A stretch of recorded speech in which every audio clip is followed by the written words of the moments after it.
Baik, terima kasih Pak Menteri atas penjelasannya. Selanjutnya kami serahkan untuk teman-teman dari Komisi 4 untuk menyampaikan pertanyaan atau tanggapannya. Saya mulai dari Pak Sony Dana Paramita dari PDIP. Terima kasih. Yang saya hormati Bu Ketua beserta segenap pimpinan dan seluruh anggota Komisi 4. Yang saya hormati Menteri Kehutanan, Wakil Menteri dan seluruh jajaran. Pertama, kalau selama ini orang bilang bahwa bencana yang terjadi di Aceh, Sumut dan Sumber itu lebih dikarenakan faktor alam semata, saya kira faktor utamanya bukan di situ ya. Bencana yang luar biasa terjadi itu karena daya tampung, daya dukung lahan yang luar biasa rusak. Kenapa itu rusak? Yang rusak manusia. Siapa manusia itu?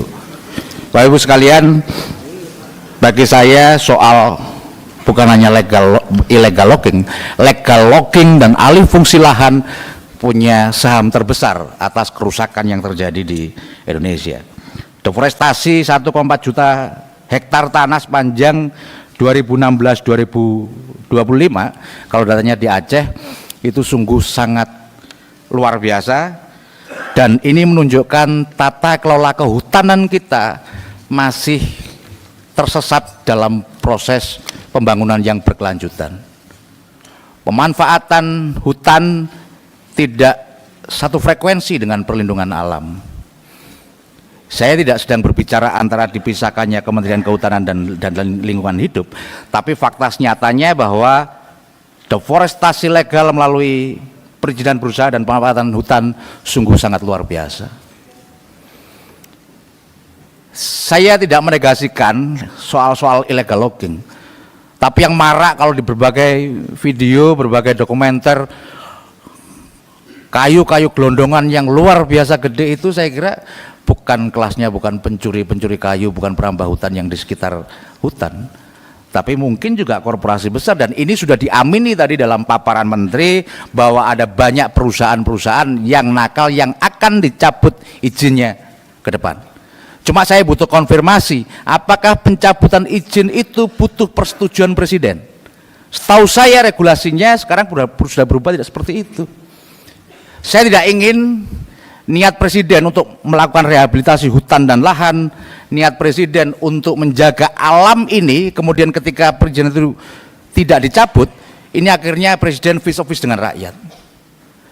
Saya kira ini nanti butuh klarifikasi, jangan sampai karena yang salah adalah Kementerian Kehutanan, kemudian Presiden yang kena. Berbagai contoh itu, saya kira perusahaan-perusahaan yang konsensinya memiliki rekam jejak yang tidak baik juga masih mendapatkan izin. Oleh karena itu tadi saya berterima kasih kalau Menteri Kehutanan sudah akan melakukan moratorium penghentian proses izin dan akan melakukan evaluasi total. Mungkin ini arti dari taubat nasuha, mungkin ya. Dan saya berharap terhadap pelaku-pelaku pelanggaran yang sudah terbukti itu bisa ditindak tegas. Jadi tidak hanya di forum-forum semacam ini.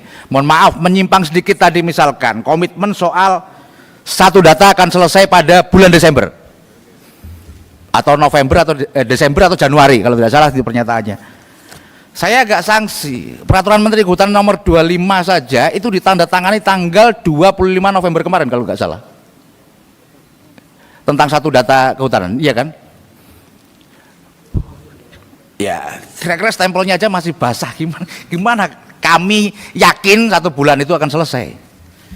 Jadi maksud saya adalah dalam forum-forum semacam ini pernyataan-pernyataan tidak perlu terlalu bombastis, tapi semuanya akan konkret, semua akan kita lakukan bersama-sama. Termasuk kemarin tuh viral misalkan Pak Dirjen Gakum, saya nggak tahu dipotong atau gimana, yang menegasikan itu kayu-kayu lapuk. Tapi bagi saya soal-soal ketegasan kepada para bukan hanya pelanggar, menurut saya ini kan kita itu selalu permisif terhadap hal-hal yang semacam itu, hanya dapat sanksi administratif. Kalau dinyatakan bersalah sebetulnya itu sudah kejahatan lingkungan luar biasa. Kalau di situ tadi hanya sekian kubik, benarkah tutupan lahan kita yang sudah ribuan hektar ini ketemu malingnya, buktinya hanya segitu saja? Kalau sudah ini masuk dalam kejahatan, kalau ini sudah bagian dari tindak pidana, saya kira bukti-buktinya sudah banyak. Pernahkah itu sampai ditarik semua alat-alat berat yang dipergunakan untuk melakukan tindak kejahatan? Saya baru tahu saja, misalkan dalam raker sebelumnya, diapakan sih kayu-kayu yang sudah hasil tangkapan barang bukti itu. Ini berikutnya kayak gini, kita lihat bencana masih terjadi.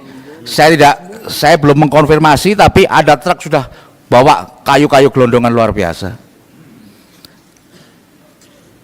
Jadi terhadap orang-orang yang melakukan tindak kejahatan kayaknya sama sekali tidak takut dengan aparat penegak hukum, sama sekali tidak takut dengan Dirjen Gakum, kementerian, tidak takut dengan negara.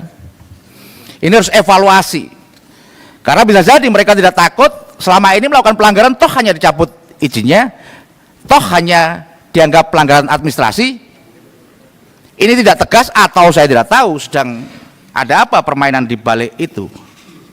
Kalau bicara soal kepastian, takut katanya ada perusahaan yang sudah melakukan pernyataan, oh enggak, kami semua legal. Ya kalau dari sisi normatifnya itu memang tidak melanggar. Setahu saya, kalau bicara soal tujuan hukum itu, satu soal kepastian, yang kedua soal kemanfaatan, yang ketiga soal keadilan.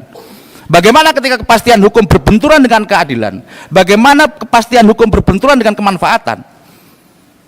Yang harus didahulukan menurut saya adalah kemanfaatannya.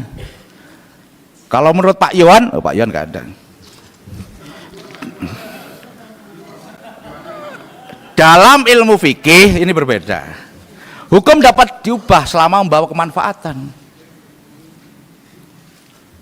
Saya memahami bahwa ini rangkaian panjang lah, bukan berarti saya setuju Pak Menteri kemarin sudah ada yang bela, ini baru setahun jabat masa semua dilimpahkan. Mari kita buktikan itu, kita evaluasi seluruh kebijakan selama ini yang terjadi seperti apa.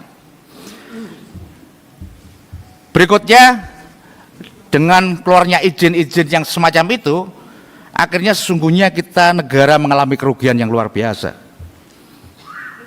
Negara untungnya hanya kecil, tapi kemudian masyarakat kita semua ruginya begitu besar. Akibat banjir longsor di Aceh saja itu menelan kerugian sebesar 10,69 triliun. Sementara PNBP-nya, nanti dicek kalau salah, nggak sampai 1 miliar. Nah ini pengelolaan macam apa? Kita menyerahkan kayak gitu, dapat duit 1 miliar, habis itu hancur buntung, kita keluar 10 triliun. Apakah ini ke depan akan terjadi lagi? Saya tidak ingin ini terjadi, tapi potensinya sangat luar biasa. Kenapa? Karena tutupan-tutupan lahan, karena orang yang mendapatkan izin dan bisa melakukan deforestasi masih luar biasa. Oleh karena itu, saya juga melakukan kritik, misalkan komitmen membenahi DAS ini, karena dari tahun ke tahun anggarannya menurun. Di ruang rapat kita dalam melakukan fungsi penganggaran, kita setuju terhadap pengelolaan lingkungan yang berkelanjutan. Tapi ketika dibelajarkan, saya melihatnya ya ini tidak sebanding dengan persetujuan kita, dengan komitmen kita agar hutan ini kita jaga, apa yang kita miliki saat ini juga akan diwariskan kepada anak cucu kita. Dan terkait DAS ini, misalkan kalau di DAS Singkil yang tinggal berapa, 33% atau berapa, apakah mampu ini nanti ketika ada banjir kembali dengan curah hujan di atas 300 mili itu menahan tekanan dari air yang ada. Berikutnya soal fungsi pengawasan. Yang kami potret selama ini, fungsi pengawasannya memang tidak tegas, tidak melibatkan peran serta masyarakat, sehingga deteksi dini pun itu tidak akan pernah terjadi.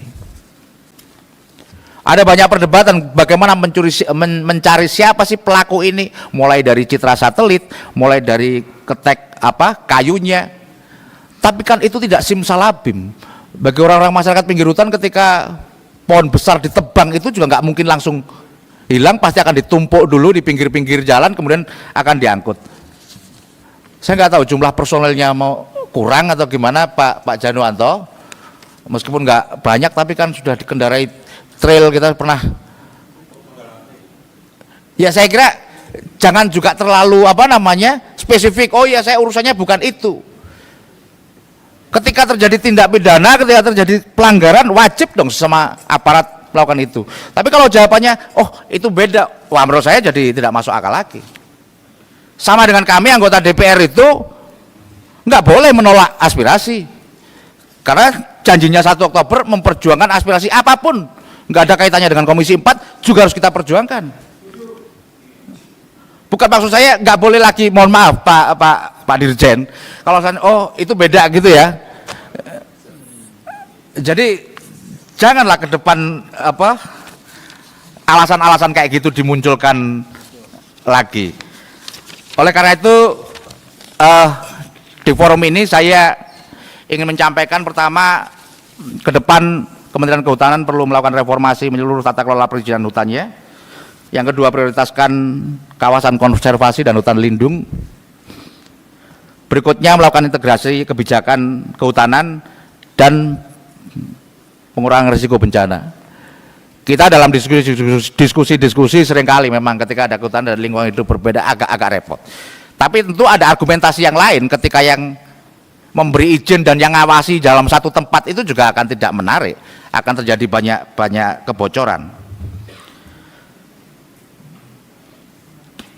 Dan yang terakhir, saya kira karena saya sendiri khawatir bencana-bencana seperti ini akan terjadi, dan saya kok melihat potensi itu ada, sehingga melakukan reformasi tata kelola kehutanan menjadi satu hal yang penting. Dan untuk mendorong itu, mohon izin pimpinan, kami mengusulkan ada pansus soal alih fungsi lahan. Ini kita gunakan agar semuanya terang benderang, agar semuanya tidak sekedar menjawabnya dengan taktis.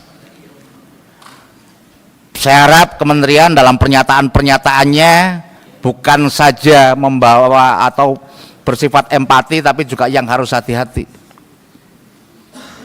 Kemarin disampaikan, oh itu enggak mungkin karena pembalakan liar, yang mungkin hanya kayu lapuk, yang banyak terjadi pembalakan liar di wilayah Indonesia Timur.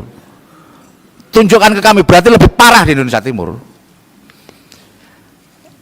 Jadi saya ingatkan terhadap sebuah kejahatan, kita tahu dan kita melakukan pembiaran, itu bisa saja nanti dianggap turut serta. Saya rasa itu saja. Sekali lagi, dari beberapa hal itu tadi, terakhir saya mengharap forum ini saya jadi kesimpulan juga untuk membentuk pansus alih fungsi lahan. Kurang lebihnya mohon maaf. Assalamualaikum warahmatullahi wabarakatuh. Baik, terima kasih Pak Soni. Selanjutnya Ibu Alin Mus.